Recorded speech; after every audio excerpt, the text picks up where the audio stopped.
Assalamualaikum warahmatullahi wabarakatuh. Selamat datang lagi teman-teman semua, Mas Mbak, Bapak Ibu yang udah hadir dan tetap stay di sini.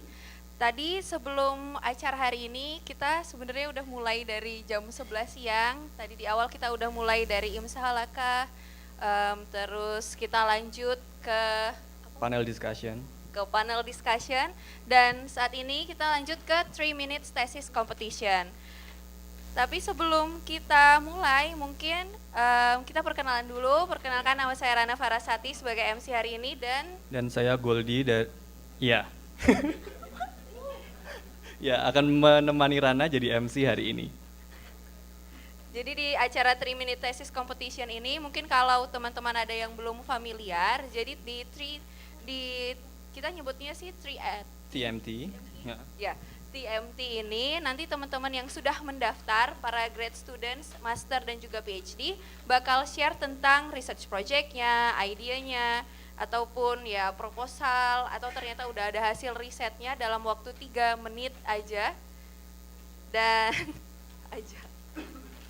Dan nanti bakal ada para juri kita di sini, yaitu panelis kita sebelumnya, ada Mbak Novi, Mbak Muti, dan ada Pak Buyung yang sebentar lagi juga akan hadir. Mungkin para juri yang sudah hadir boleh ke depan sambil menunggu juri satu lagi. Semoga teman-teman di sini masih pada semangat ya, walaupun ini udah sore. Enggak semangat. Oke, kalau gitu kita kuis dulu kayaknya ya. Ini ngetes biar masih pada semangat atau enggak. Nah, ini tapi kuisnya dapat hadiah gitu. Iya, ini jadi kayak kami tadi lihat udah ada yang meraba-raba bawah kursi. Kita ganti sekarang, kita ganti metodenya. Apa ini nyari sticky note? Enggak, beda sekarang. Enggak door prize di bawah kursi lagi hari ini. Dosennya sekarang pakai pertanyaan. Boleh go langsung pertanyaan pertama. Ini Rana aja ya udah aku aja yang MC. Tunggu kita lihat dulu list pertanyaannya. List pertanyaannya ada banyak soalnya. Oke, pertanyaan pertama. Oh, ini yang bisa jawab cepet-cepetan raising hand ya? Ya, yang pertama angkat tangan ya. Tapi yang kita lihat juga gitu ya, mana tahu nggak kelihatan betul. Dari sini. Aduh, ke scroll.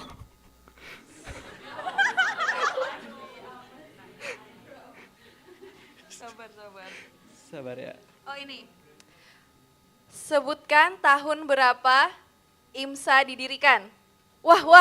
Kita ngitung 3, 2, 1 kali ya, biar tahu yang racing. Turun dulu. Udah tahu pertanyaannya, next. Ada 3, 2, 1. Kasihan, ada yang udah angkat tangan.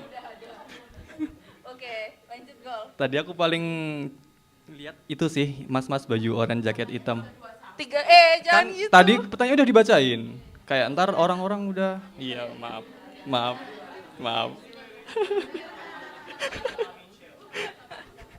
Sabar. Boleh? Setuju nggak? Ya boleh lah, jawab. Silahkan. Jangan ask friend. Gak, batal nggak berarti. Ada phone a friend. Batal. No phone a friend ya, boleh. Tetot, salah. Ayo silakan Mbak. Ya benar. Betul sekali. Dengan Mbak siapa? Mbak Eka. Oke, nanti hubungin panitia ya Mbak untuk door prize ya. Pertanyaan kedua nih, siap-siap ya, siap-siap. Pakai 3, 2, 1 ya. Oke. Jadi setelah 1 baru angkat tangan. Pertanyaan kedua, tanggal dan jam berapa opening ceremony Muktamar 2024? Wah. 3, 2, 1. Mbak Asti. Jam 9 tanggal 26 Desember. Benar. Betul. Mbak Asti jangan lupa hubungi panitia. Nah, ini yang pertanyaan ketiga nih paling gampang sebenarnya ya. Di kota mana IMSA Students Chapter sudah di launching? Not yet, sabar. 3, 2, 1. Waduh, susah. Rame. Pilih. Susah. Mbak Fitri. Takut ya sama Mbak Fitri, makanya milih Mbak Fitri. Tahu aja. Enggak sih, fair. Mbak Fitri angkat tangan duluan. Oke.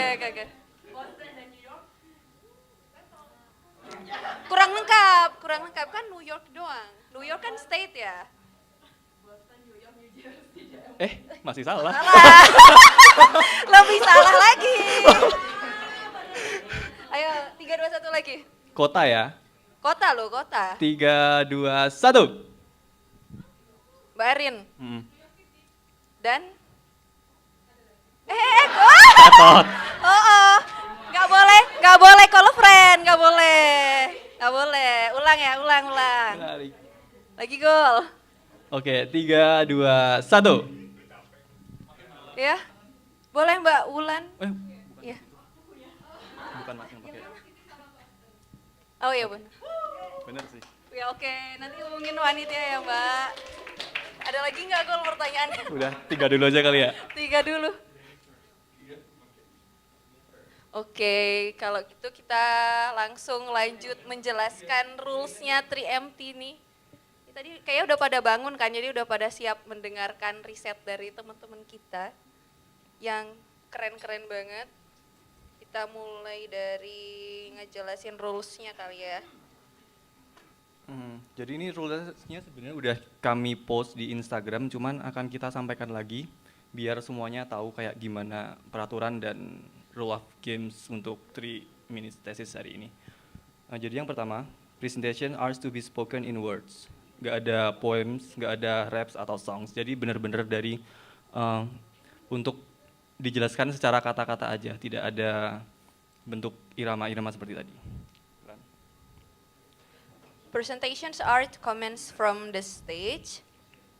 And the third, presentations are considered to have comments when a presenter starts their presentation through either movement or speech. Jadi waktunya akan mulai saat pertama kali peserta berbicara atau ngasih gerakan. Tapi perkenalan diri di luar. Ya, di luar 3 menit itu tadi. Jadi nanti di depan ini ada timekeeper. Mungkin teman-teman yang presentasi bisa kayak berdiri di sini kali ya, jadi bisa ngelihat time-nya di sini, waktunya 3 menit. Nanti Mbak Sitin sebagai timekeeper bakal kasih reminder juga kalau misalnya waktunya udah tinggal 1 menit. Tapi jangan makin deg-degan kalau tahu ternyata tinggal 1 menit atau 30 detik gitu.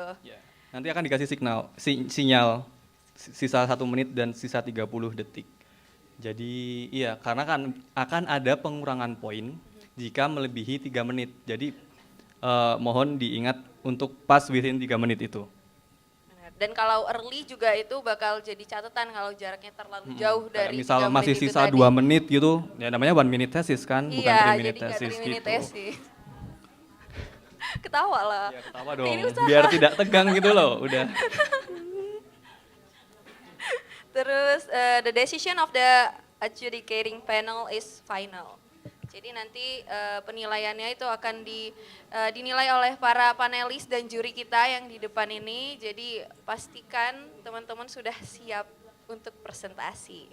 Next, a single static presentation slide is permitted. Jadi presentasi yang akan di-show di layar benar-benar satu static file gitu, bukan PPT yang ada animasi atau segala macam atau video. Jadi benar-benar static presentation. No additional electronic media, jadi sound, video files itu nggak dibolehin di sini. Jadi emang benar-benar static slides aja. No additional properties, jadi benar-benar full spoken dan apa yang sudah disiapkan untuk ditayangkan di file presentasi yang udah di-upload waktu registrasi kemarin.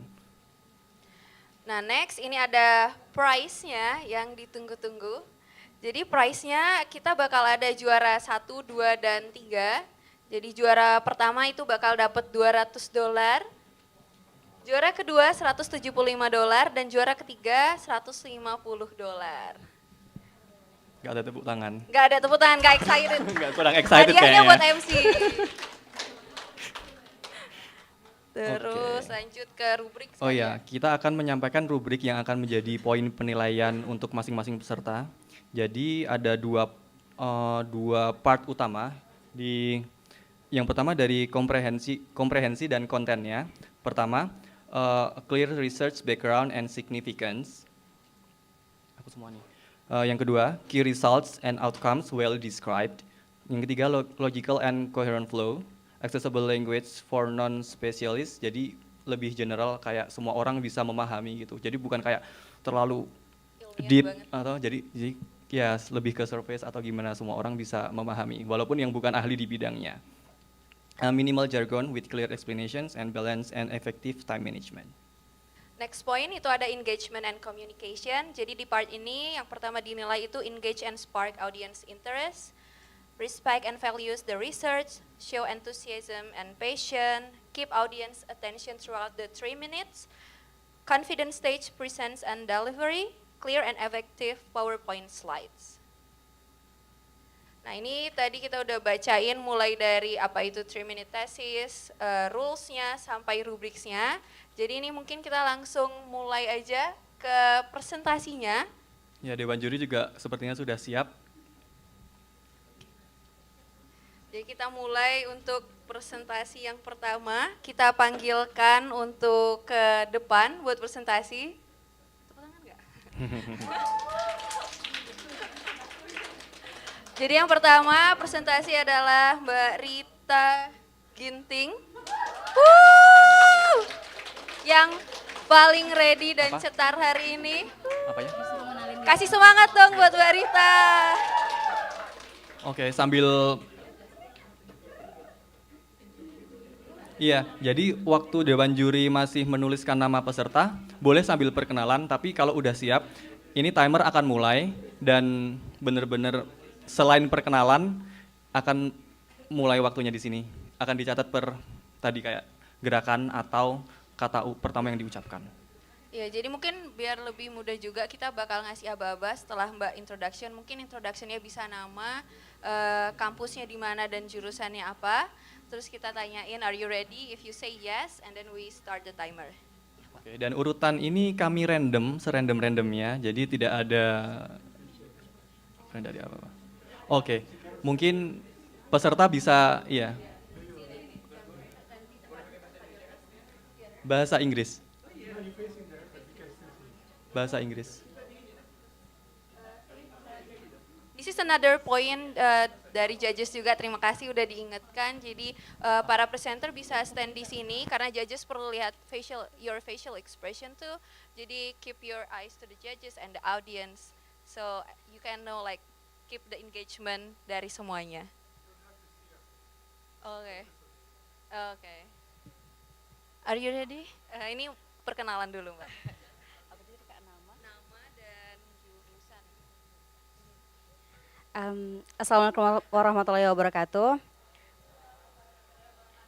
Hello everyone, my name is Rita Ginting and I am majoring Emma Diesel program in UIUC. Semangat. Are you ready? Where's my slide? Oke. Dadah.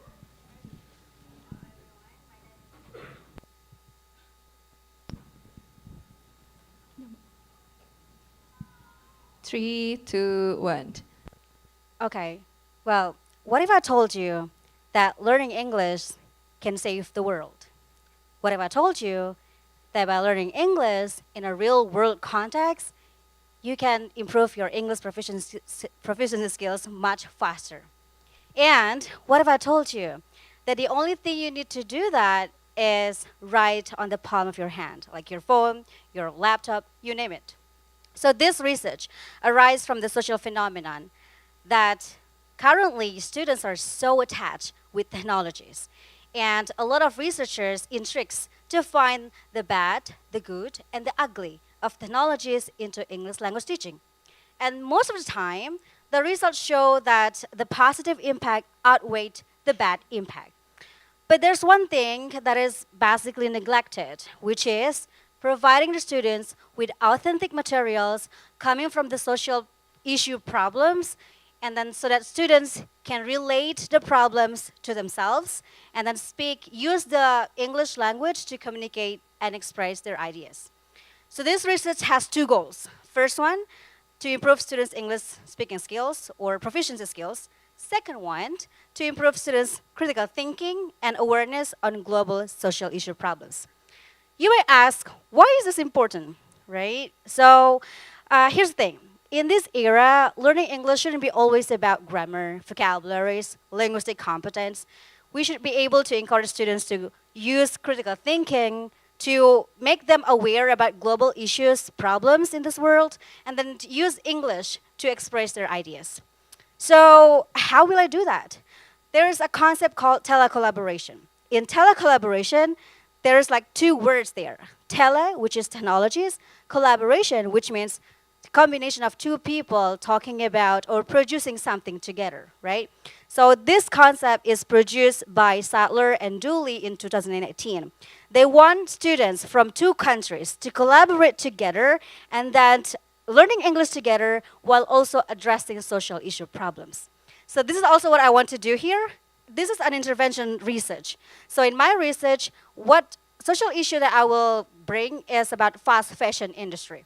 So I want students from Indonesia, specifically in Medan, and then students from Illinois learning English about learning English in second language, collaborate together, learn English, and then address the social issue of fast fashion. They need to have like promote the slow fashion industry. So imagine how if students can learn English while also save the world. Thank you.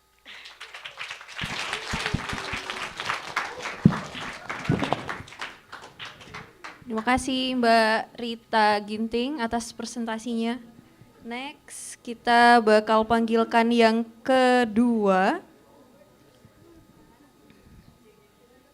Oh ya. Kita tunggu Dewan Juri terlebih dahulu, mungkin 2 minutes before we start the next one.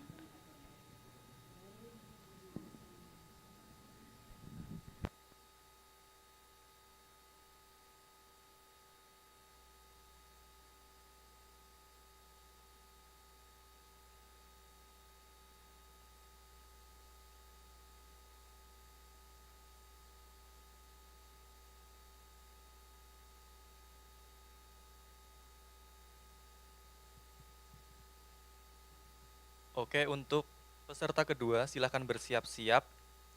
Yang kedua ini adalah Marwatun Nisa Al-Mubarakah.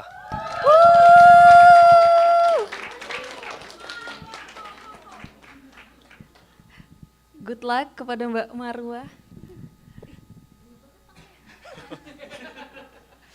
Hello everyone, my name is Marwa. So I'm a second year master student in global health delivery at Harvard Medical School.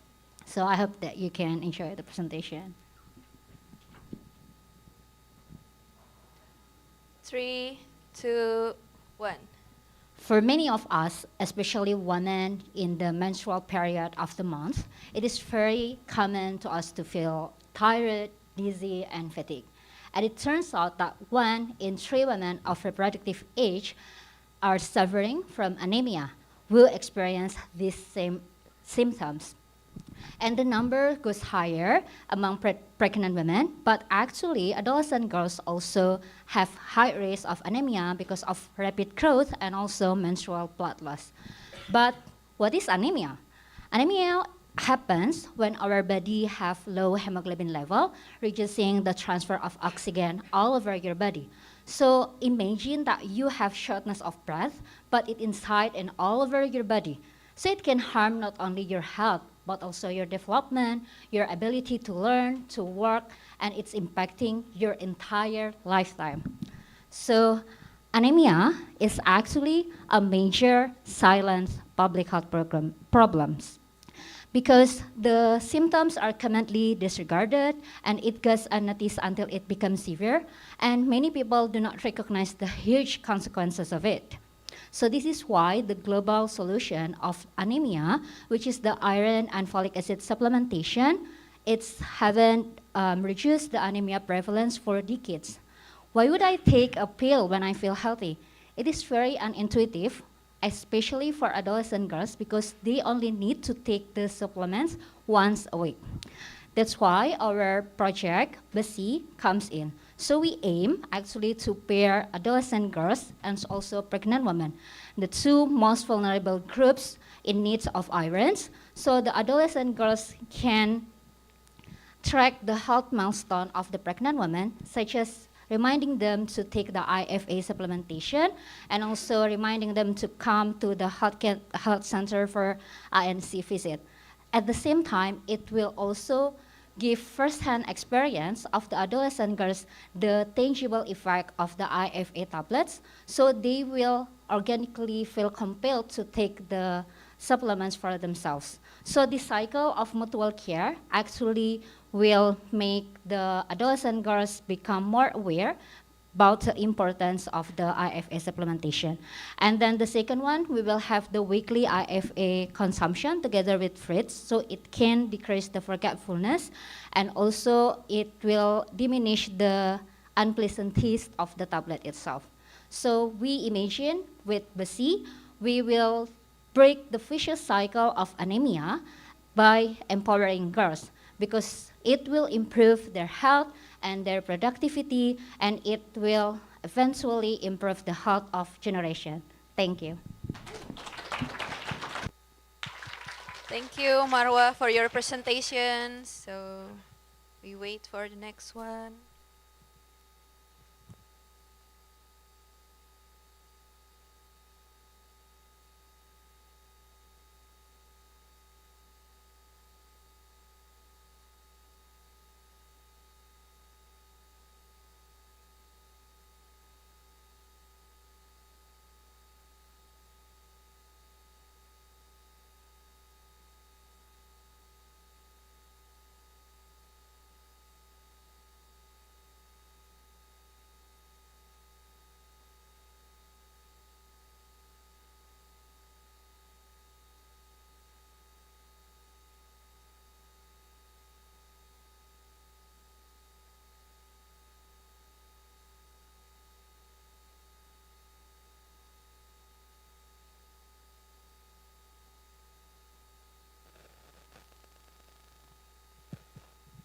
Next, moving on to the third presenter, Fadli Naufal.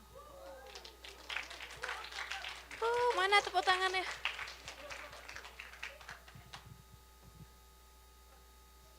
Hello everyone, Assalamualaikum warahmatullahi wabarakatuh. My name is Fadli. I'm doing master's in meteorology, Texas A&M University in College Station.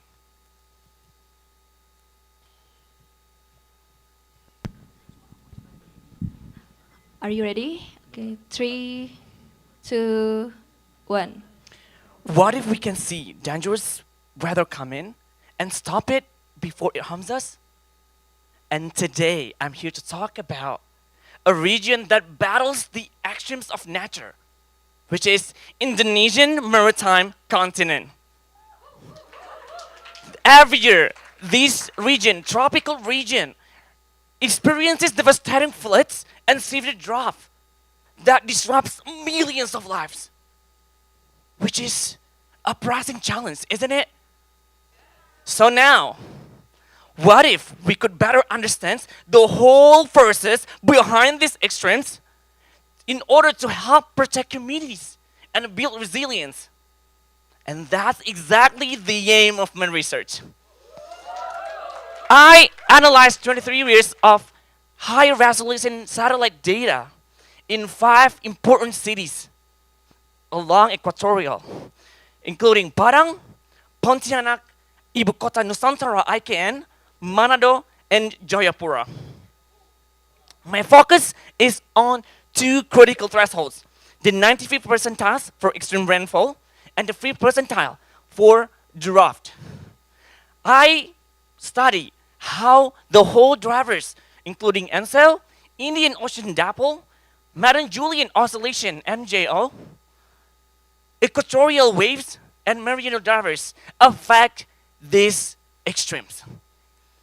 I discovered that the extremes affect Padang, Pontianak because of MJO combined with meridional drivers. And on the other hand, Jayapura and Ibu Kota Nusantara experiences drought because of the meridional drivers and positive IOD. So, why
from University of Arizona.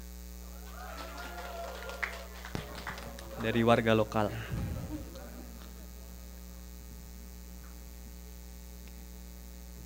Dewan juri siap? Oke. Arfa, slide-nya bisa. Kan udah maju.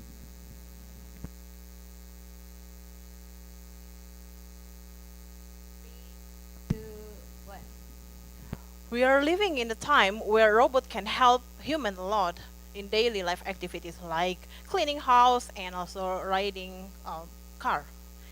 But have you ever think about if the robot can help you in building a house automatically? The answer, yes, we can make that happen using 3D printing technology. How many of you know about 3D printing in general? Could you please raise your hand? Oh, I'm happy for that. So many people know about 3D printing. So in traditional construction method, usually we combine or we mix cement, water, sand, and gravel together. And then we pour the mixed material into the mold and then wait until it hardened and remove the mold. But in 3D printing, we are no longer use mold. Okay, so we mix the material and then put the material in the 3D printer, and the material will be flowed through the hose. If you look at the picture, the hose is attached to the robotic arm, and the robotic arm will move the arm to print the 3D object like your house automatically. But the problem is, what is the material? What is the best material for 3D printing construction? We cannot use traditional construction because the size of gravel is too big for 3D printing application. So as a consequence, we need to replace gravel by adding more cement. But another thing is cement has a negative impact on the environment since cement contributes 7 to 8% of global carbon dioxide emissions. So my research goal is to find alternative material that's suitable for 3D printing application and also reduce carbon dioxide emission. So in here I introduce a material by replacing almost 50% of cement by two most abundant material in the world, limestone and also kaolin, and it can reduce 40% of carbon dioxide and improve the strength as well. And also I add two different types of long chain molecule for maintain the printability. So in the end, technology helps humans a lot, but without considering sustainability, technology means nothing. Thank you.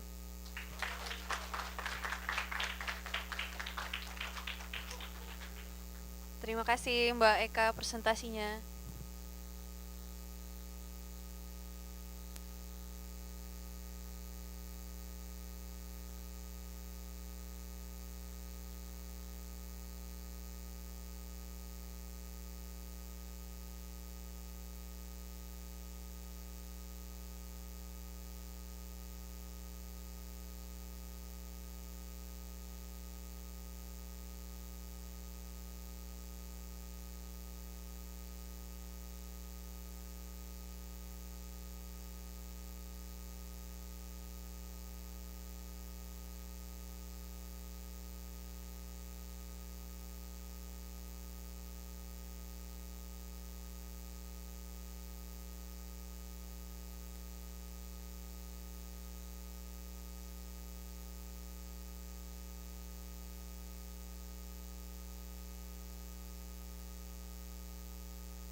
Next kita lanjut ke presenter kelima kita, Nisrina Nurika Agustin.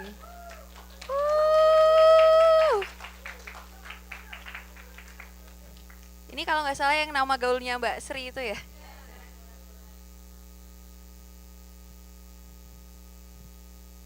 Ini kenalan dulu kan ya, jangan dimulai dulu ya. Kenalannya agak panjang soalnya. Nama saya Nisrina Nurika Agustin. Oh ya, bahasa Inggris lupa. Okay, my name is Nisrina Nurika Agustin. My Indonesian people usually call me Nisrina, but people in America call me Rika, or they call me Sri. So up to you. You can call me anything you want. So I'm from University at Albany. I wear it backward so you can know where I'm from. I'm from Albany, Sunni Albany. Okay. Okay then. Udah ya. Kenapa nih? Oh, yeah, you can laugh guys. You can laugh. Okay.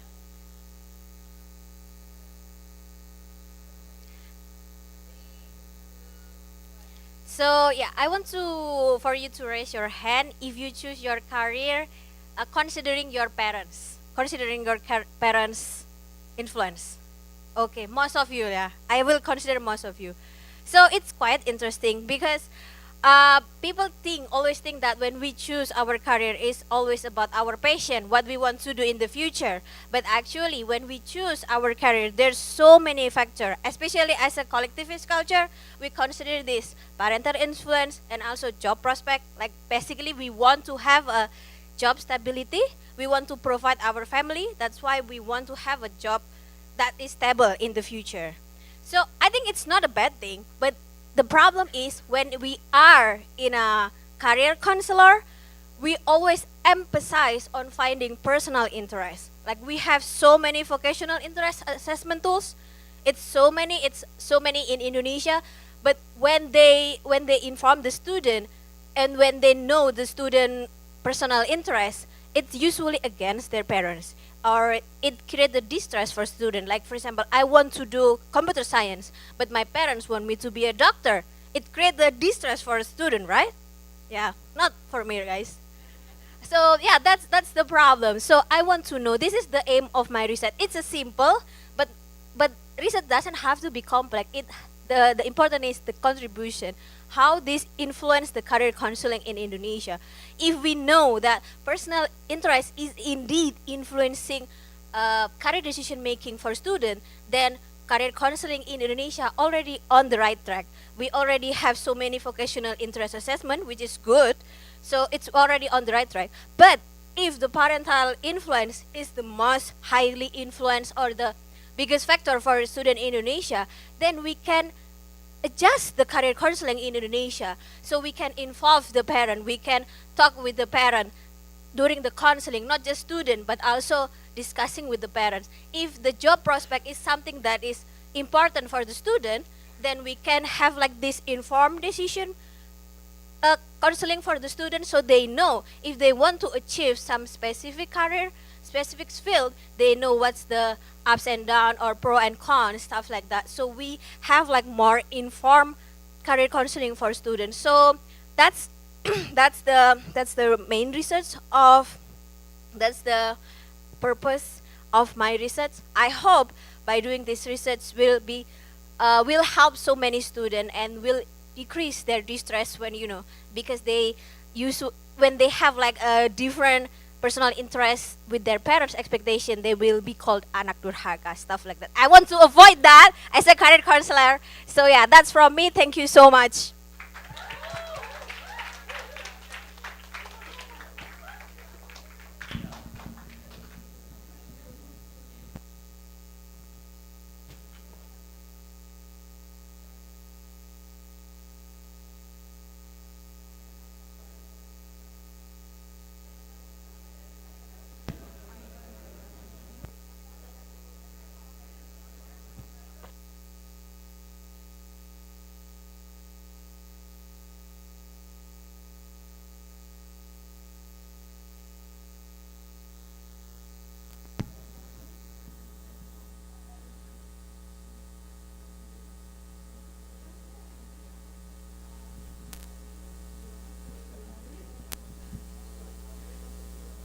Oke, halfway to go. Kita sekarang lanjut ke peserta ke-6 ya.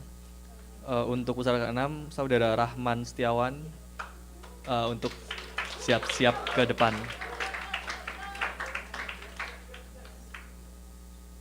Oke, sambil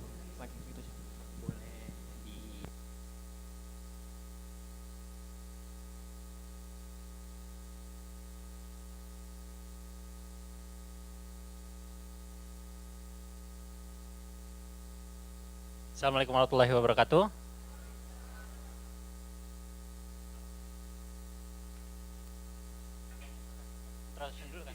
Okay.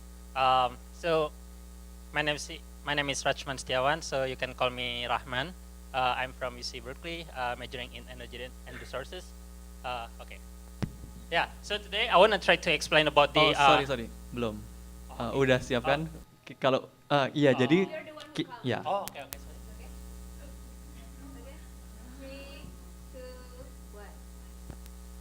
Okay, so today I want to try to explain about the application of time of use from residential to CNI sectors in Indonesia for electricity sectors. So the problems is Indonesia is still facing the energy transition, and almost the energy mix is coming from coal. That's around like more than like 50%, and it's followed by gas around like 20-ish%. And when we try to check to the LCOE, that's the levelized cost of electricity, the coal is still expensive comparing to the renewables in Indonesia. The cost like around 4.78 or 4.77 for solar and wind. And the second one is about that Indonesia, we want to try to change the our energy reliance from fossil to renewable. And as we can see here in the load profile in Indonesia, that's like a curve. So we need something that can change our behavioral aspects, especially how the people can optimal use the energy, especially for renewable energy usage. So I want to try to propose the time of use. That's similar like in US, in some state like in California. So time of use mechanism is like when we try to make expensive rates in certain hours, like for 4 p.m. to 9 p.m. for instance. And why? Because like we want to try to make it solar production effectively absorb to the load. So in Indonesia, there is like an initial research that conducted by Universitas Gadjah Mada in Yogyakarta. And they asked to so many people there, and there is like a significant change when the people try to use time of use. And they are willing to use time of use because they hope that can reduce the cost.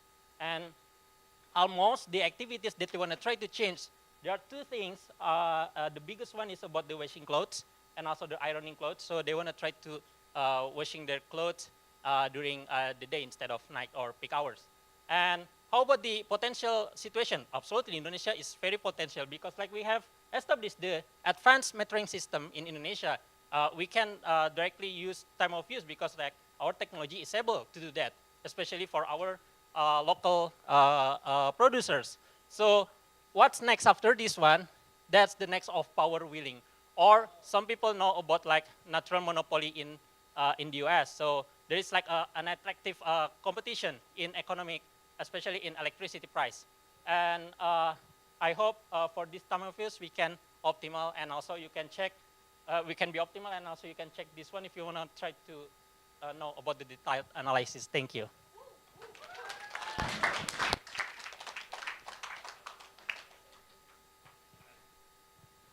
Terima kasih Mas Rahman presentasinya.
Sedikit informasi sebentar, karena kita sudah akan memasuki waktu maghrib, tapi masih ada setengah peserta lagi yang harus presentasi. Jadi kami akan propose untuk melanjutkan acara ini. Nanti kita akan mengadakan jamaah sendiri untuk forum ini di bawah. Kalau kayak gitu gimana? Oke. Oke, jadi kita akan lanjut acaranya dulu sampai selesai. Ya, terima kasih. Lanjut ke speaker ketujuh kita hari ini, Muhammad Farid Imansyah.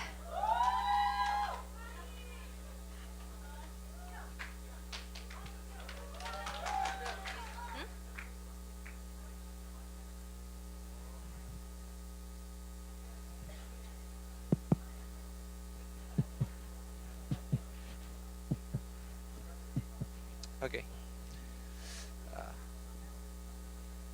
Assalamualaikum warahmatullahi wabarakatuh. My name is Farid, master student in New York University Educational Leadership. Thank you. 3, 2, 1. When we play Lego, the first thing that we try to find is the guideline books, right? Imagine if we don't have the guideline books. There's 3 possible outcomes. Number 1, we're going to be desperate. We cannot finish the Lego because we don't know how. Or second options will be we can finish the Lego, but we need a longer time and effort for a similar result. Or number 3, we can lose the joy on playing Lego. So next time we want to play Lego, we need external motivations. So this is the same thing with learning. We always tell people to learn. We never tell them how. We never teach them how to learn. We never give the guidelines. So there's 3 possible outcomes when people go to learning. Number 1, they're going to become desperate because when they learn, they cannot understand. They cannot grasp the concepts. Number 2, they can understand it, but in a longer time, in the longer effort for the similar results. Or number 3, we can lose the joy of learning. So next time we want to learn, we need external motivations. We need grades. We need rewards. When you take that external motivations, if it's holiday, we don't want to learn anymore, right? So now this is the interesting part. In Western tradition, there's a concept called the trivium in the early education, which consists of language, where we can understand things from language. We learn logic. We learn how to think coherently and then get to the right conclusions. And then number 3 is rhetoric, which we learn how to communicate ideas, change ideas, right? And they teach this in the early education. So Mortimer Dorothy Sayers call it the tools of learning. Mortimer J. Adler calls it the art of learning. And interestingly, in Islamic tradition, we also have the same thing. We have Nahu Sorof, it's a language. We have logic in Mantik. We have rhetoric in Balago. So these 2 traditions emphasize the importance of learning how to learn before we go into a deeper subjects. So let's bring back learning how to learn. Let's bring back joy into learning. Thank you so much.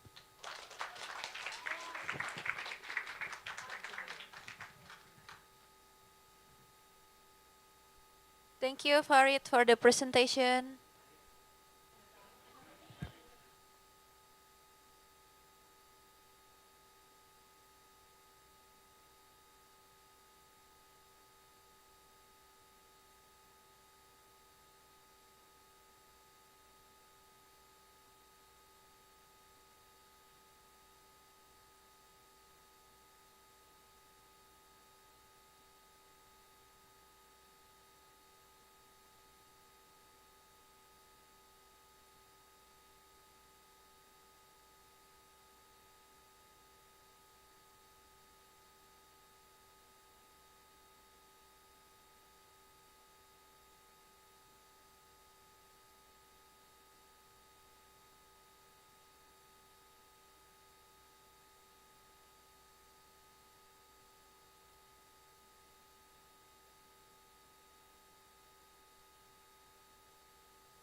Oke,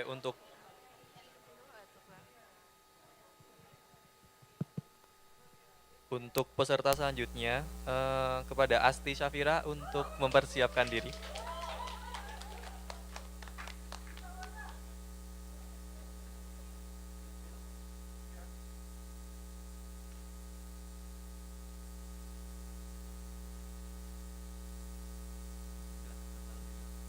Assalamualaikum.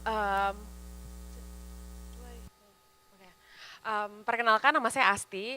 I just graduated from Harvard School of Public Health, Master of Science in Global Health. Aku bakal presentasi tentang master's thesis.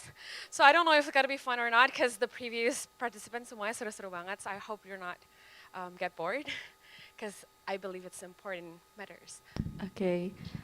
3, 2, 1. Who is in this room do not have birth certificate or passport? No one? I believe if you don't have passport, you cannot be here. Yeah, but unfortunately, there are millions of people that don't have birth certificate or legal documentation, which actually can lead and impact their access to healthcare, to education, political rights, and other rights. So there is a Nubian community in Kenya, and they're Muslim.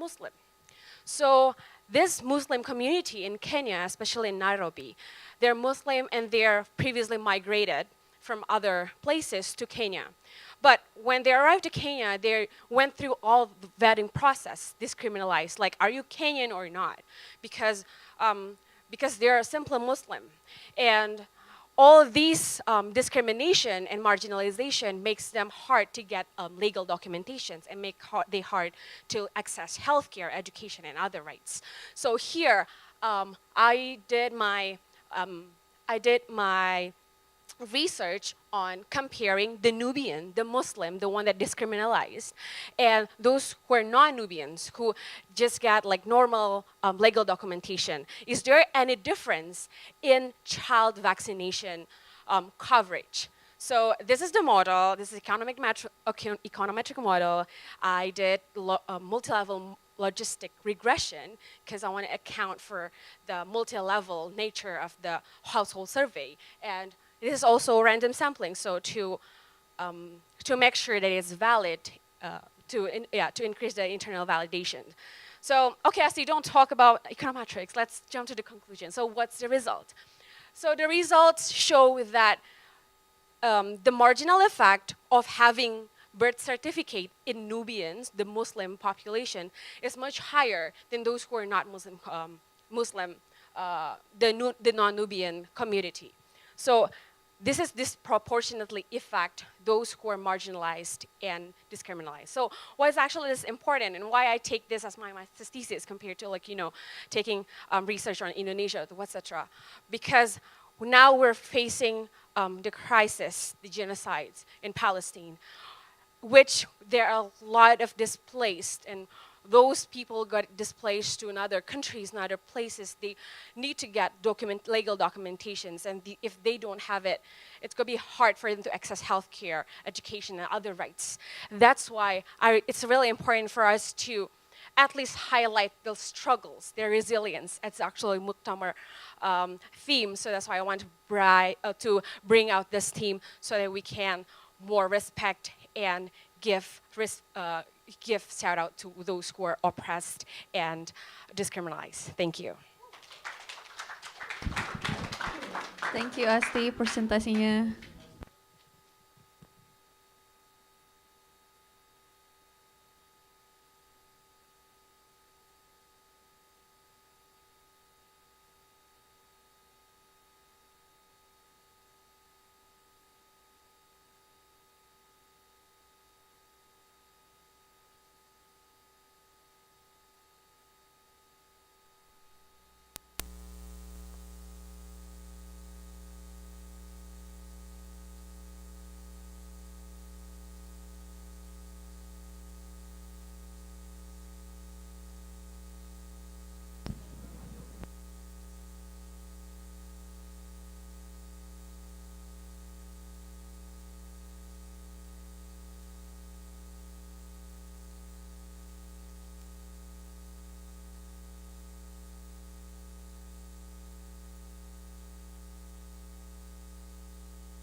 Next kita panggilkan peserta berikutnya kepada Mbak Alia Nasution.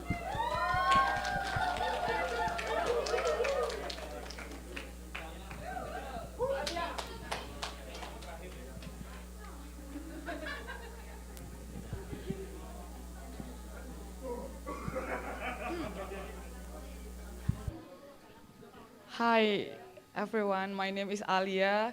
I'm first master student in UIUC. I study atmospheric science.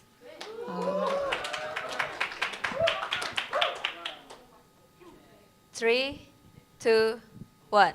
So when the volcanic mountain is erupting, it will inject a lot of chemical particle and also a large number of water vapor to the atmosphere. This condition is favorable to form clouds because chemical particle could act as the seed of cloud and after that condense with water vapor and forming the clouds. So it is very common to see the combination of volcanic ash dispersion and also clouds near the mountain area. However, when the satellite capture this phenomena, it will be difficult to distinguish which one is the clouds and which one is the volcanic ash.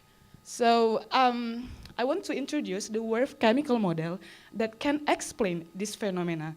The WRF chemical model is the combination of weather and chemical datasets, and it can generate the picture of ash dispersion by removing the cloud cluster.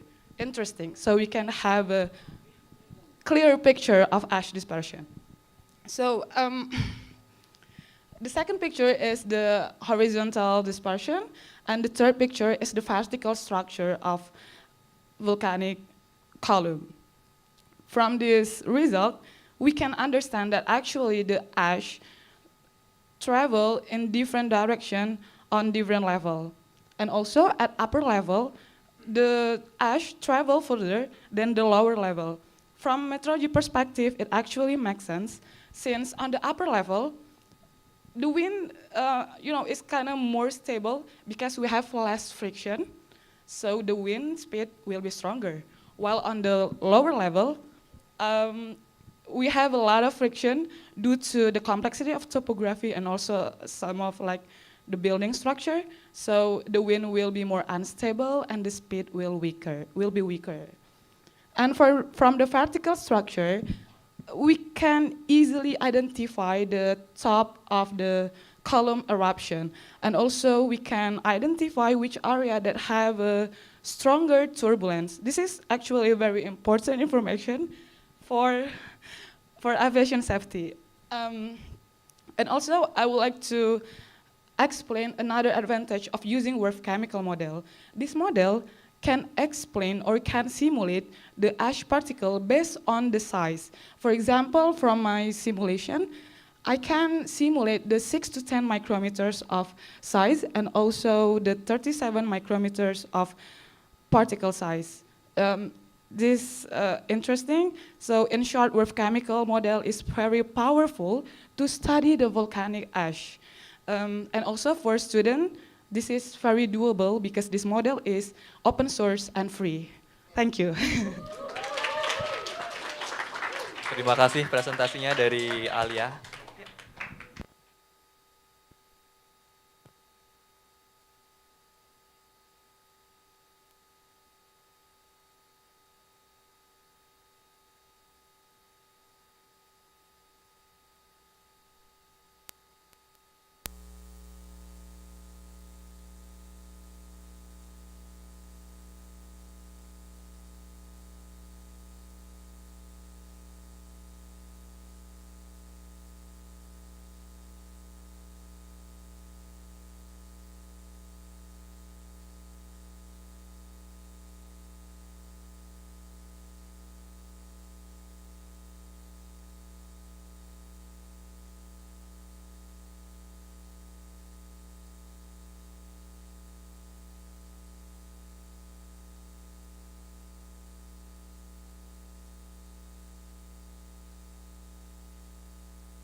Oke, kami akan melanjutkan ke peserta ke-10. Jadi masih kurang 2 lagi yang akan presentasi.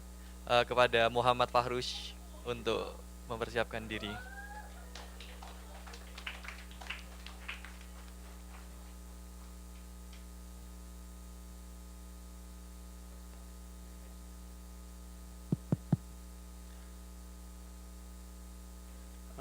Assalamualaikum warahmatullahi wabarakatuh.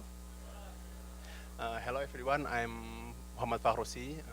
People usually call me Fahru. I'm from Georgia Tech University, studying computer science, specialized in robotics and perception.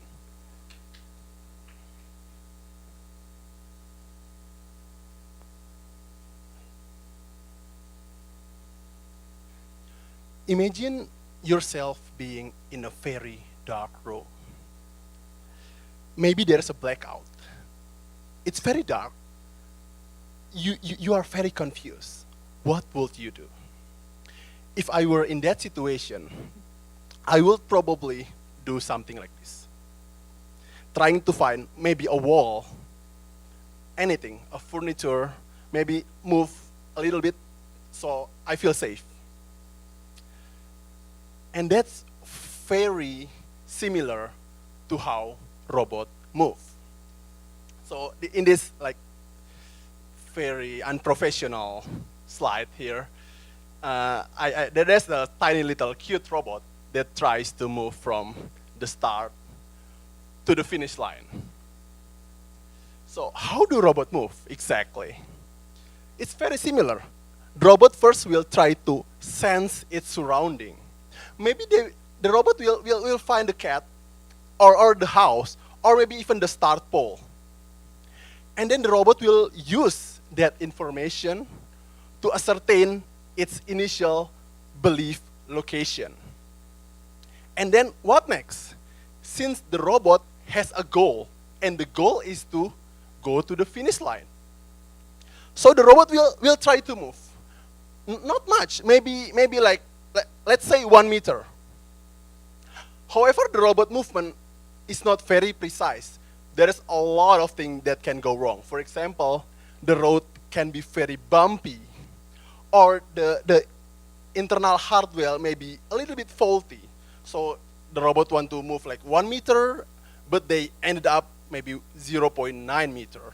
Or maybe they even like tilted 5 degrees to the right. So what next? How to fix that?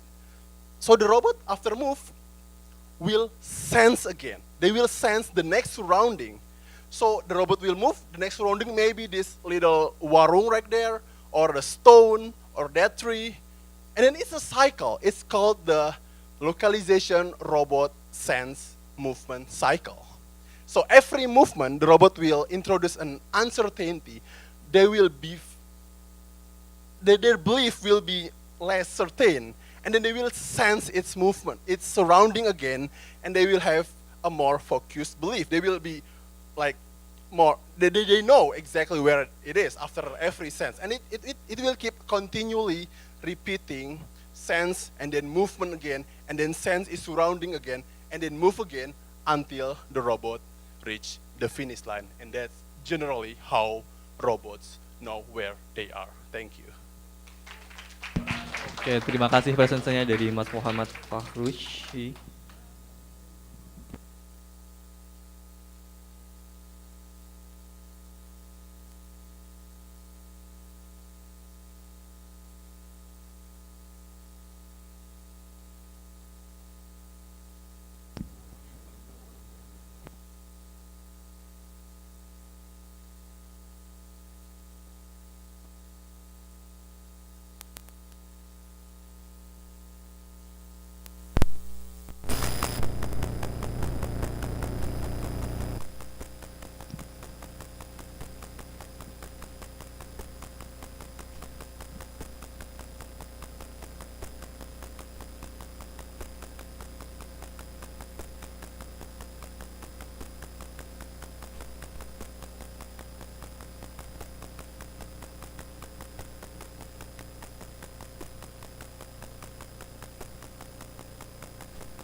Oke, untuk peserta berikutnya, ini peserta ke-11 kepada Saudari Fitria Sari untuk mempersiapkan diri.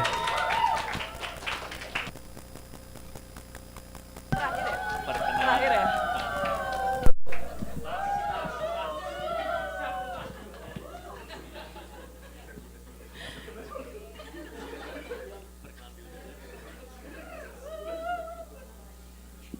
Yes, opening by UIUC, closing by UIUC.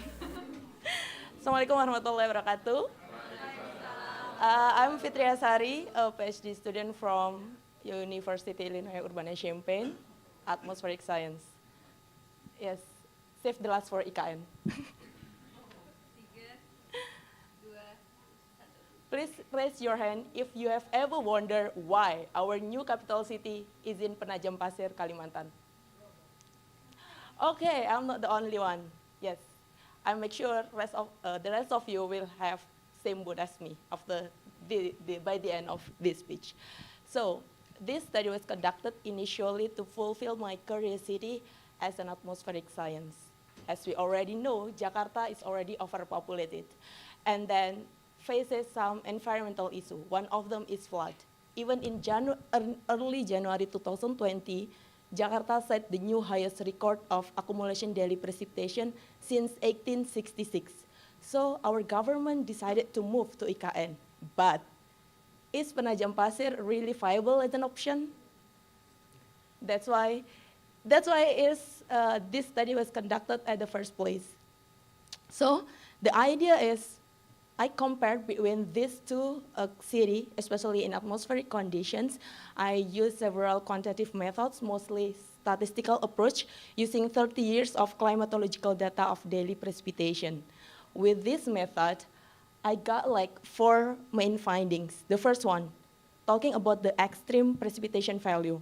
IKN and DKI Jakarta shares a little bit different, with DKI Jakarta 21.7 and IKN 21.34.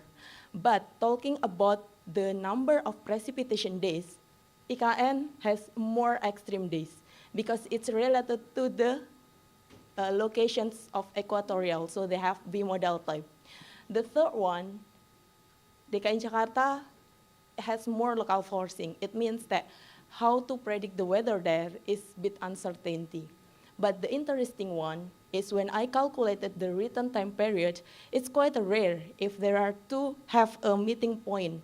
So if DKI Jakarta, the DKI Jakarta has less number than 78, means that DKI Jakarta has more rainy events. Looking this analysis, I understand why government should move the IKN.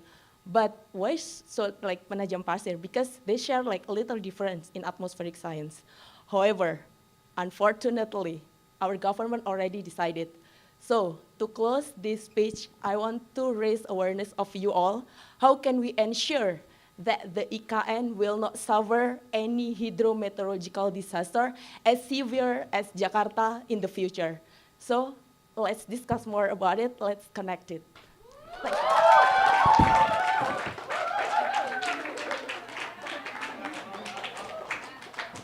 Terima kasih Mbak Fitria untuk presentasinya.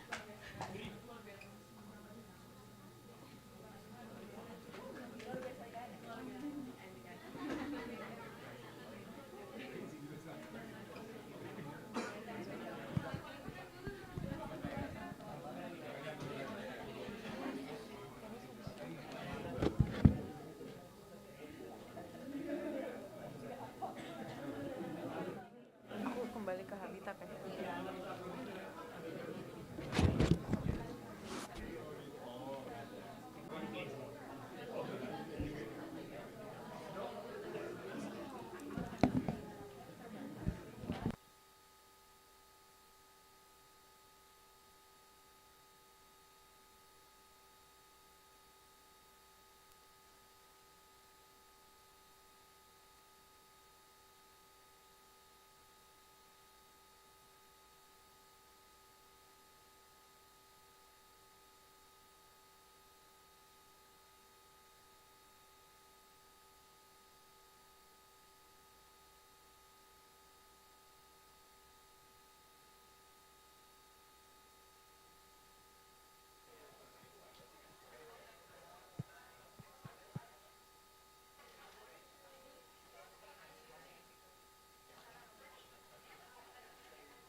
Oke, kita udah menyaksikan 11 peserta untuk mempresentasikan hasil risetnya dan kami persilahkan kepada seluruh peserta yang sudah presentasi hari ini untuk maju ke depan dulu untuk pembagian hadiah. Jadi kepada seluruh peserta, iya, diharap menuju ke depan. Ya, semua peserta yang sudah presentasi. Peserta kontestan TMT.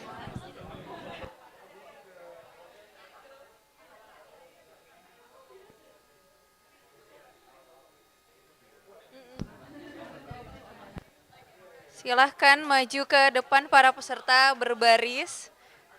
Karena kita mau kasih merchandise dari IMSA students. Thank you for joining that CMT. Sorry.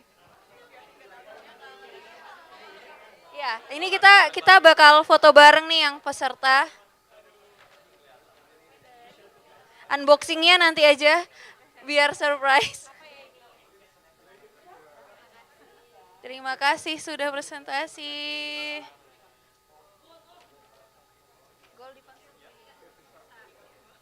Satu lagi, masnya.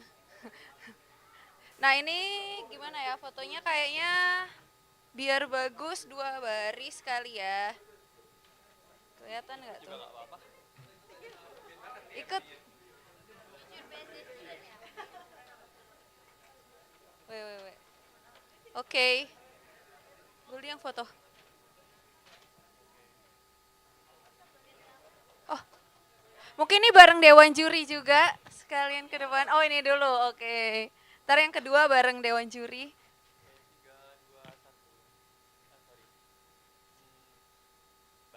Ya, baik. Kanan, kiri. Ya, ke 2, 3 enggak? Sorry, Kak. 1, 2, 3. Lagi 1, 2, 3. Ya, nah sekarang dengan Bapak Ibu Dewan Juri, terima kasih sudah membantu menilai teman-teman kita.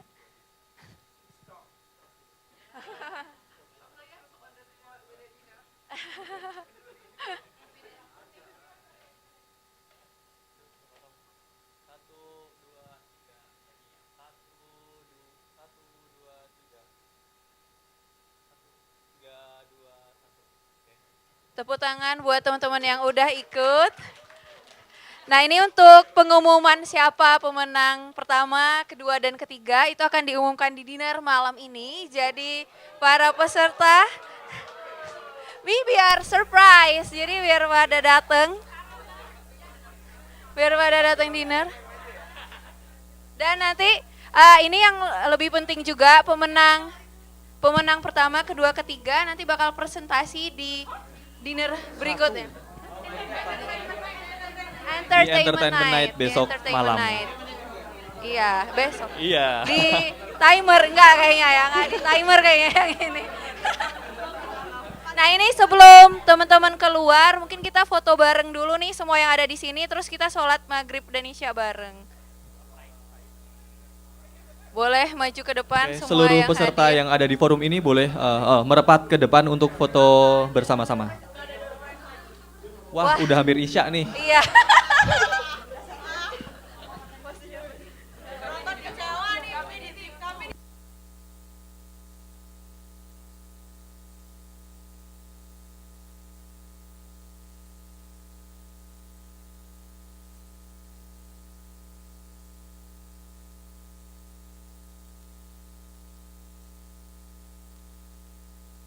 Sorry.